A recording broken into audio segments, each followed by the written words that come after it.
मौका मिले। और इतनी गलतियों के बावजूद भी जब वो आयोग से ये अपेक्षा करने लगे कि हम तो टाइमली रिजल्ट दे दें और अगर हमें विलंब हो रहा है तो हम भ्रष्टाचारी हैं, अगर हम ओएमआर में विलंब से अगर कर रहे हैं तो भ्रष्टाचारी हैं, रिजल्ट टाइम पर नहीं दे रहे हैं, तुरंत नहीं दे रहे हैं, चाहे उनकी कितनी भी गलतियां हों, लेकिन हम अगर रिजल्ट टाइम पर नहीं दे रहे हैं तो हम गलत कर रहे हैं। सब कुछ होने के बाद अब जब अभ्यर्थी इतनी अपेक्षाएं अपनी बढ़ा लिए और आप लोग भी बढ़ा लिए तो सरकार भी पीछे क्यों रहती। तो सरकार ने भी हम लोगों से ये अपेक्षा किया कि भाई आप रिजल्ट के साथ साथ जिला भी आवंटित कर दें। अब आप देखें कि हमारे काम कितने बढ़ गए और ये सभी काम हमें बिना किसी मिस्टेक के, बिना कोई त्रुटि के फुल प्रूफ तरीके से करना है। ये छोटी बात नहीं है। ये आयोग के पूरे टीम को मैं इस बात के लिए धन्यवाद देना चाहूँगा। हमारे एग्जामिनेशन कंट्रोलर टीआरई के हैं शर्मा जी, आयोग के सचिव हैं, और तमाम जो पीछे में जो लोग यहाँ पर नहीं है, जो पीछे में तमाम लोग जो काम कर रहे हैं, ये एक तरह से इतिहास इन लोगों ने बनाया। मैं आपको कुछ फैक्ट्स बताना चाहूँगा कि कैसे ये एक इतिहास बना है। परीक्षा हमारी संपन्न हुई 24, 25, 26 अगस्त को और अभी 2 महीने भी नहीं हुए हैं, 60 दिन भी अभी नहीं हुए हैं।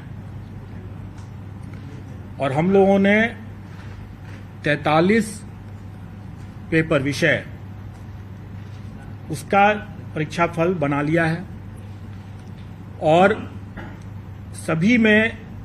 सभी कैंडिडेट्स को हम लोगों को जिला भी आवंटित करना था। इंटू 38 कर दीजिए तो हर जिला के लिए भी हम लोगों ने सूची बना लिया है। और आप लोगों ने देखा होगा कि अभी तक जितने परीक्षा फल घोषित हुए हैं सब में जिला भी हम लोगों ने आवंटित कर दिया है। तो अगर देखा जाए तो 43 प्रश्न अगर विषय अगर मान लें, उसको ही मान लें, तो एक दिन भी अगर एक पर लगाएं अगर तो उससे अधिक कितना फास्ट हो सकता है।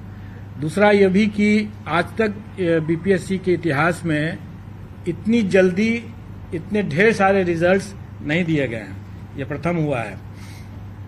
दूसरी बात, जो लोग कहते रहे कि हम लोगों ने रिलैक्स कर दिया क्वालिफाइंग कट ऑफ को 75% हासिल करने के लिए इस उद्देश्य से और इसमें गुणवत्तापूर्ण शिक्षा प्रभावित हुई, तो ऐसी कोई बात नहीं है। आप लोगों को ये सुखद आश्चर्य होगा और ये बात तो हम लोगों को भी अनुमान था कि बिहार के अभ्यर्थी काफ़ी काबिल हैं और उन्हें इनका काफ़ी एक्सपीरियंस भी है, तजुर्बा है ऐसे प्रतियोगी परीक्षाओं को देते रहने का, और इसीलिए हम लोग कॉन्फिडेंट थे। जबकि कई लोगों ने इस बात को उठाया था कि बड़ा कठिन प्रश्न आ गया है, कैसे होगा, क्या होगा।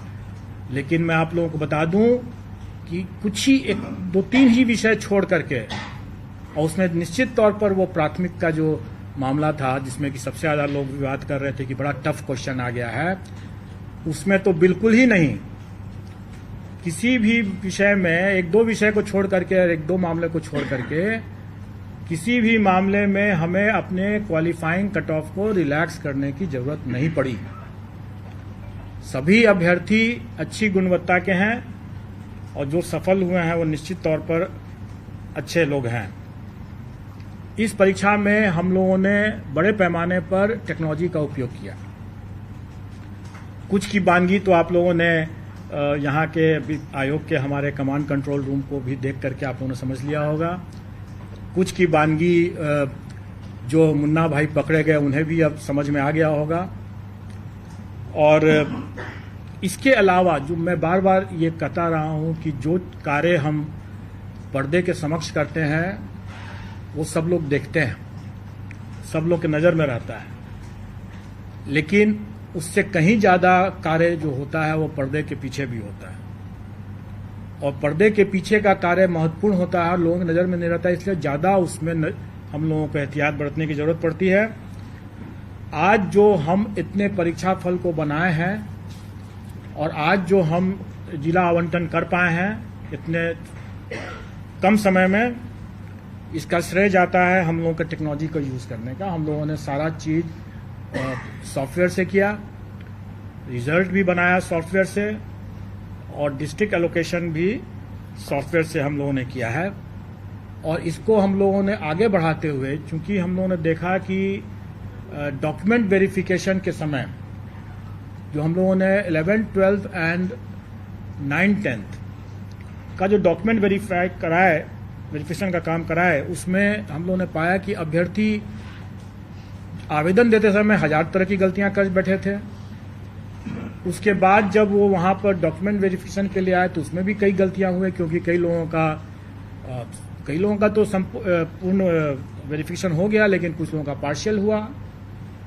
बड़े पैमाने में अभ्यर्थियों अनुपस्थित रहे जानबूझ करके, क्योंकि जब हम लोगों ने उनके डॉक्यूमेंट्स को जो उन्होंने आवेदन में जो दिया था उनको हम लोगों ने जब वेरीफाई किया तो हम लोगों ने पाया कि वैसे लोग जानबूझ करके अनुपस्थित रहे, क्योंकि उसके पहले 500 लोग ऐसे थे जिनका डॉक्यूमेंट वेरिफिकेशन में बिल्कुल ही अप्रमाणित पाया गया।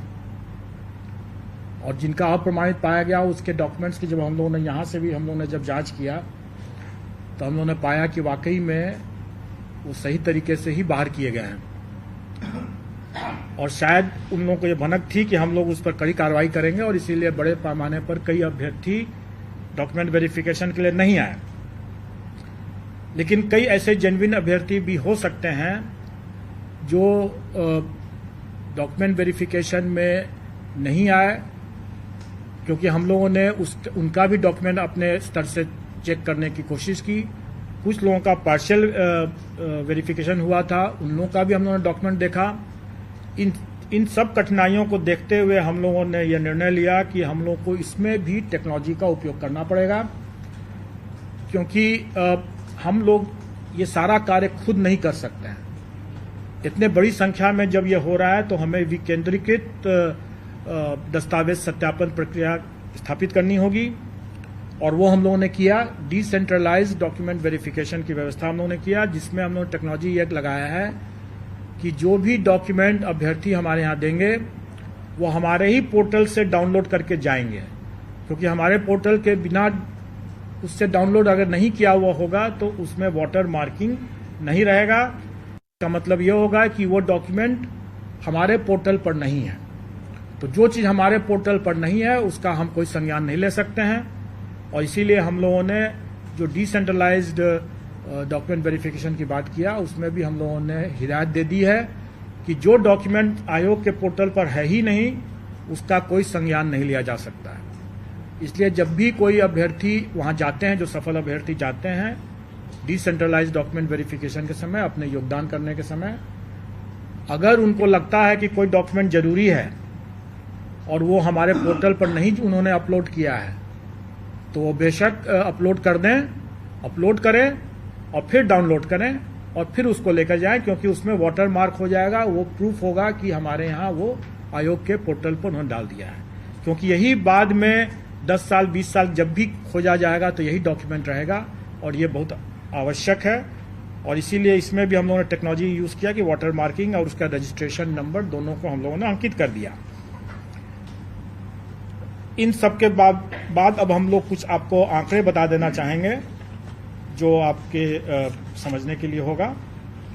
और इसमें 11th 12th की जो वैकेंसी थी उसमें 57,602, उसके अगेंस्ट में हम लोगों ने 23,701 रिजल्ट दिया है।